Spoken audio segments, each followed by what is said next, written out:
উনি প্রশাসনিকভাবে যদি মনে করেন অবশ্যই করবেন। হ্যাঁ, এটা তো আমরা একটু হতাশ হয়ে পড়ছি, আবার মনের জোরও রাখতে হচ্ছে, আশাও রাখতে হচ্ছে। আমরা তো ভালো এজেন্সি চেয়েছিলাম হাইকোর্টের কাছে, হাইকোর্ট সিবিআই কে ভালো এজেন্সি মনে করে বিচার ব্যবস্থাটা ওদের কাছে দিয়েছে। কালকে আমাদের মুখ্যমন্ত্রী প্রশাসনিক প্রধান উনি বলেছেন আমরা কেসটাকে জলে ফেলে দিই। উনি যদি ভেবে থাকেন তাহলে তাই হয়েছে, কিন্তু আমরা সবসময় চেষ্টা করছি কিছু একটা বিচার পাই, এবং কোটি কোটি লোক দেশের বিদেশের তারাও চেষ্টা করছে যে যাদের ন্যায় বিচার হয়।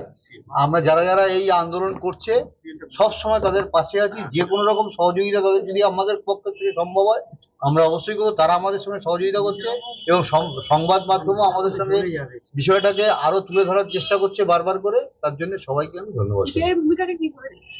সিবিআই তো একই কথা বলে যাচ্ছে, আমাদের যা ক্ষমতা আছে আমরা সর্বশক্তি দিয়ে চেষ্টা করি। আমাদের কোনো দাবি ছিল না, আমাদের দাবি তো একটাই যে আমরা বিচার যেন পাই। হ্যাঁ, কিন্তু পুলিশের যে কর্মকাণ্ড